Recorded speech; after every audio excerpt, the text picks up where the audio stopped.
Right. So what I wanted to talk to you about today is building a strong personal brand and how your personal brand will affect your lead generation. Because these two marketing techniques, they go side by side, and especially with lead generation, where you can track and measure your results by knowing how much time and money you invest in it and how much money you're getting back in terms of sales and commission.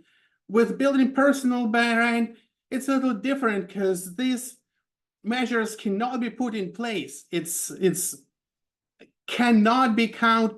It is something like love that either exists, or trust. It's either exists or not, and it's hard to put the number on it. However, going back, we will learn in today's presentation how to build a strong personal brand and how your personal brand will affect your lead generation, because these two marketing techniques, they go side by side, and especially with lead generation, where you can track and measure your results by knowing how much time and money you invest in it and how much money you're getting back in terms of sales and commission. With building personal brand, it's a little different because these measures cannot be put in place. It's cannot be counted. It is something like love that either exists, or trust. It's either exists or not, and it's hard to put the number on it. However, going back, we will learn in today's presentation how to use, and I'll start presenting, I'm sorry, how to use tracking and numbers from your sales and lead generation source to evaluate your personal brand. Let's get started. So what are we going to be talking today? We're going to be talking about analyzing your competitors. This is where we want to start, find out the pain points and solutions that we will be providing to our customers, to our audience, in order to resolve this. However, we want to start researching our competitors in order to find what our clients, our customers are really struggling with, and how we can come up with solutions to these problems. We're going to be caring about the consumer's time. We'll talk for a second about how to provide valuable information and trustful brand to our clients. So instead of just throwing information to our clients and hope it sticks, we're going to talk about more of caring about our clients' time. We all don't like being spammed or scammed. This is exactly how we're going to be taking care of it, understanding our pain points versus needs, crafting direct message, using AI and personalized messaging, creating storytelling and branding, day trading. That is the term I borrowed from Gary Vee with his wonderful book. And I also wanted to talk about connecting with influencer, content creation versus documentation, and outsourcing. All right. So hope you will enjoy my presentation. My name is Ivanov. For those who don't know me, I'm a real estate coach with Tom Ferry, 15 plus years experience in real estate. I'm very passionate about building personal brands and delivering the audience the values that they deserve. Experience in leads generation, and we'll talk more about all kinds of lead generation and how these two can be working synergetically. And I have strong background in digital marketing and strategies. This is why at the end I will share with you my Instagram, so highly recommend you to follow me. And in case you have any questions, that also be a way to communicate with me afterwards. So let's start from analyzing competitors. We want to start analyzing competitors by consuming their content. So we want to start from consuming content before we start producing content. We want to learn what's working in their world and how they solving problem. However, we don't want to necessarily mimic or mirror our competitors. We want to learn from them, and mostly from not necessarily from them, but from their audience, how they react, what are the values that their audience sees in their content, and how we can be creative in terms of solving the problems that our competitors cannot solve. So reach for competitors to identify strengths and weaknesses, not necessarily strengths and weaknesses of these competitors, but strengths and weaknesses of our clients' problems, right? So we want to see how our brand will support our audience in terms of them consuming our content. Learn from their success and failures. We can see the tracker in, especially on the platforms such as YouTube. We can see and track and measure and compare how our content will perform against our bigger competitors who having thousands and millions of subscribers. What's creating a reaction? What's creating roar and resonates with the audience? Finding gaps where you can stand out. So like I mentioned, we don't necessarily want to be another real estate agent who already taken space in digital world. And I want to mention that branding is not necessarily about our Instagram or YouTube channel. Branding is about us. This is how we possess ourselves in front of our clients. That can be in form of a postcard. It can be in the form of any other marketing activities, including it can be in the form of an event. But if it's an event, we need to theme this event towards our branding. Just imagine if your target audience and your branding is all about people who are retiring, and you create an event with a DJ there, it's not going to be resonating. Yeah, obviously, I'm joking and exaggerating, but my point is that we will create the brand with all aspects of marketing in order to possess ourselves as a solution in front of the right customer. Competitor content will give us clues to the pain points of our audience. Again, we're not gonna absolutely copy. We're just gonna get clues. So what I want to talk to you about, and want to talk to you about in more depth, that the biggest thing that majority of content creators struggling right now is that they post without caring about their consumer time. Let's say I have an open house and I want to tell the world about my open house without caring about how my audience would really respond to that. Is this really resonate? Are these all people in my Instagram account, they really care about this open house I have across the town in suburbs that I don't necessarily know anyone, right? I'm not saying that you shouldn't do that altogether. What I'm talking about, building the brand that cares about problems and bringing solutions to them instead of taking the time from them and trying to pitch our sales pitch and show them the values that they're not really asking for. What are the content for your client? Deliver content that represents your audience, respects your audience time. Instead of focusing on one size fits all, segregate your content and distribute content in the smaller portions. For that purpose can be use smaller Facebook groups or Instagram audiences that is segregated to a specific topic. I understand that you wanna cover as many aspects and as many client avatars as possible. However, being one size fits all is not necessarily the best solution for building your brand. I'm not going to say that if you're representing, let's say, real estate investors, you're never going to sell a home to a first-time home buyer. However, if you want to build a brand around certain pain points of investors making a lot of offers, we need to find a solution how we can deliver through our branding the concrete solutions to their problems.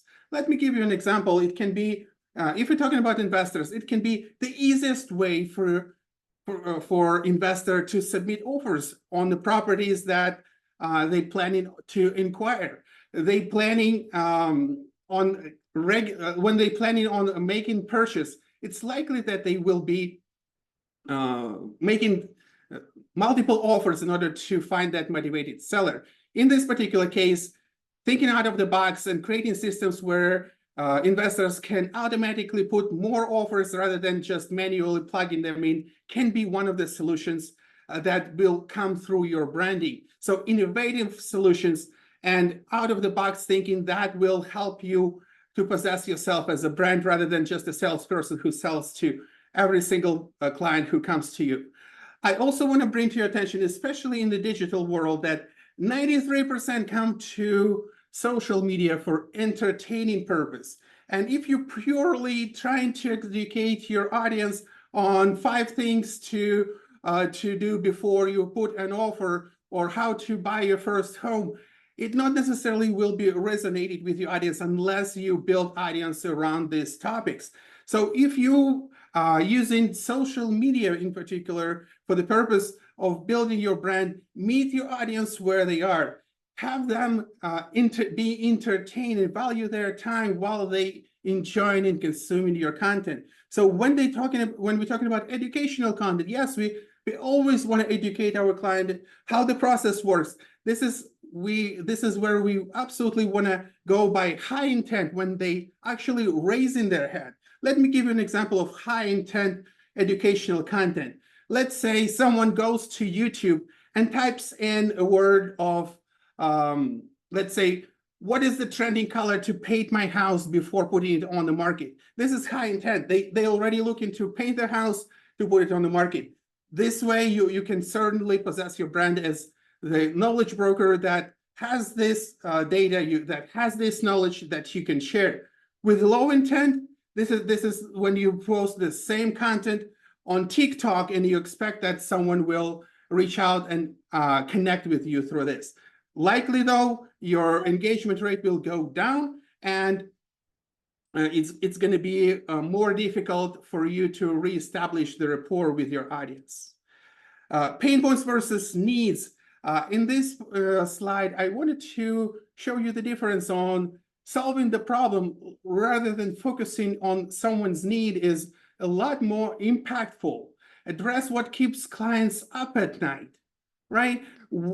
Let's focus on what their problems and how we can come up with solutions. Solve the problem, don't just fulfill desires. So in other words, moving to another house, is this a need or pain point? I think it's more of a need. And if we will be marketing your home in terms of it has that many bedrooms, that many baths in these locations, these are marketing towards needs. When instead, when you market into the pain points, that will create absolutely different image of your personal brand, as well as will help you to connect on more personal and emotional level, if you will. So in case of selling a home, a good example would be showing the prospective buyer, not necessarily how many bedrooms this home has, but what is the story behind it. If you would market the home, exactly the same home, telling the story of the previous homeowner, how he grew up and grew his family, and how his kids went to XYZ school, and how he enjoyed the coffee at that corner coffee shop, that will be absolutely different experience because the buyer will understand what's it like to live there, and you're the person and the brand who's delivering the message, if that makes sense. So now let's talk about AI, and AI growing so rapidly. And for those who are not taking advantage of AI, I wish you start using it at a higher level. What implementation of AI with personal branding? As we talk about the pain points and creating these segments in your audience, we're going to use different marketing techniques, different language, different videos, different styles. And even from one video or from one blog post, marketing, again, I'm coming back to that house, we want to have 50, 60 different marketing pieces that feed your audience. In other words, like if we're marketing the same house and our client avatar is, let's say, millennial with 2 kids, that's going to be one type of marketing. But are we going to reject any other potential buyers? Then we would need to rewrite the same content to feed into someone who would say in their 40s and 50s and We want to cover as wide audience as possible because obviously we're building the brand to match their specific avatar. But when we market in the house, we need to be more adjustive in terms of bringing all the eyeballs to the property. This is how we get the highest sales price in the shortest period of time for the seller, and I hope that's what you promise it to them. So AI can create personalized messages for multiple groups of buyers, automate messages, and even with all the technology, with deep fakes, we can create these different types of deep fakes responses that will help you to create with your audience on a deeper level. I wouldn't recommend using deep fakes on your content creation, but if it's just a response to an inquiry, this is how AI can beautifully be integrated in order to get that personal touch. So creativity and storytelling. And for those of you who are not that familiar with all the technology, I would say this: story will always find the way. And quality story is a lot more valuable for branding and personal branding rather than all the technologies that I've been talking about. You shouldn't be that great with AI or YouTube or Instagram, but if you're a great storyteller, you will be successful with your personal branding. As I mentioned previously, telling a story about what's it like, what's it feels like to be associated with this community, with this neighborhood, will go far beyond just marketing the property and describing all the features. So creative approach in storytelling has been a proven method of connecting in consumers on to personal brands. What can be another option of creativity and storytelling?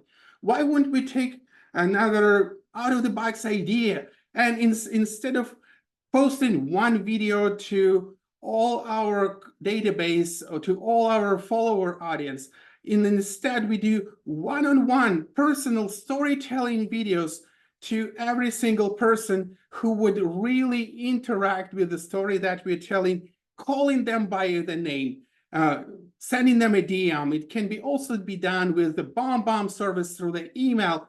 It can be absolutely free through your video messaging on the cell phone. But this is more creative way for you to build your brand and deliver value rather than, again, being generic and like everyone else. Just out of curiosity, how many of you get in video messages on your text? Probably not that many. Any? Not that many. However, if no one's doing this, probably it's time for you to start doing it and take advantage of the storytelling and this non-common ways of communication. Story build emotional connection with your audience. And obviously, I wanted to come up from not necessarily we have to share our personal stories, which is very impactful and connect with people on the more personal level. It can be a story of someone else that will that you solve a problem that your audience has, coming back to these pain points. One of the examples Tom Ferry shared at the Tom Ferry conference in Dallas would be, what happened to your buyer? What happened to your neighbor? I apologize. What happened to your neighbor? So this is a postcard, and you see I'm talking about postcards on branding, which is supposed to be more of a social media, electronic communication. I'm talking about the postcard, where you have a postcard, where you have a house, and the only thing that's on the postcard on one side, it says, did you know what happened to your neighbor? And a picture of a house. Flip the card around, and there is only thing that's on it is a QR code that leads to your website, where you precisely tell the story about what happened to your neighbor. Your neighbor was struggling to sell a home and buy a home at the same time. We found a way for the seller to postpone the closing so we can find a buyer. And we posted on social media, and we had that many showings and that many views, and as a result, that many offers. And this is how seller got the result that he wanted. And better be in this blog on your website would be seller testimonial at the end. This is high intent branding that hits right in the heart of the consumer. A person has curiosity to get that card, scan QR code, learn exactly how experience was. If that person has the same pain points, they will give you a call. If they not at that point, believe me, this card will be saved so many times at the higher level rather than just a postcard. We just sold the house, just listed, just sold. All right, day trading and underpriced attention. So day trading, this is the term I borrowed from Gary Vee from his latest book, Day Trading Attention Attraction. Beautiful book. If you didn't read it, please do. Wonderful book. But the whole point is day trading, in his opinion, is all these interactions. It's like stock market. You buy and sell every day. We don't necessarily bet on certain activities to buy low, sell high, and be out of the game. This is something that we trading the values with the customers back and forth in order for us to see the growth. As long as we day trading this relationship, we see the progress in our branding and personal branding, as well as I want to bring to your attention that underpriced attention. And as I previously mentioned, overpriced attention is where all the competition already practicing. Like if you go on Instagram, you will have attention, overpriced attention just through the roof. Just try to run ads on Instagram. You can spend a couple $100 and you're not even going to get one lead. When there are other platforms where you can get significantly higher return on investment, such as the one example that I gave you with the postcards. It can be like I have here, the LinkedIn ads, they work really well, especially if you practice in B2B services. It can be services that you provide into new construction. It can be services that you provide into lawyers, to attorneys, to contractors. All these leads can come to you very inexpensively through LinkedIn. Live videos on TikTok. Right now, you can run ads, run lives on TikTok, and your engagement will be through the roof. Yes, you would need to have at least 1,000 followers, but it's absolutely free.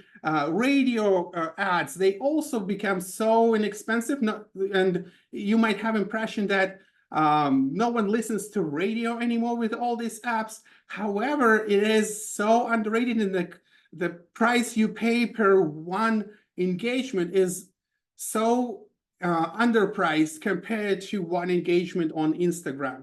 So look into other platforms that are underrated, that fits your personal brand, and see how you can minimize the expenses and maximize return on your lead generation. In other words, all these platforms that I'm talking about, these are focused on promoting your brand. When next step is obviously start running ads, collect people's information with the trust that they already have. So the cost per lead will go down and conversion will absolutely be through the roof. If you have established brand that helping that person already digitally or in the mail or just in person, helping them solve their problems.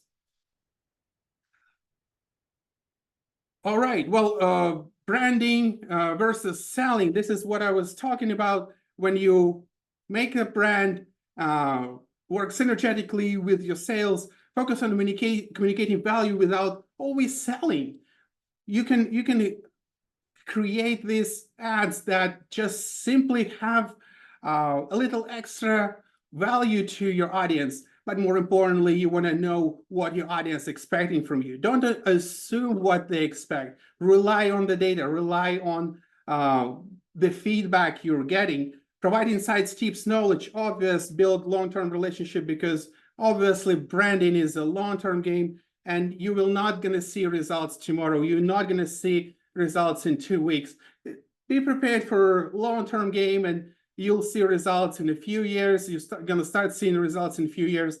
And as your company grows, as your business grows, you will start enjoying this more and more, and you will have inbound calls, come list me calls, I want to work with you calls all day, every day.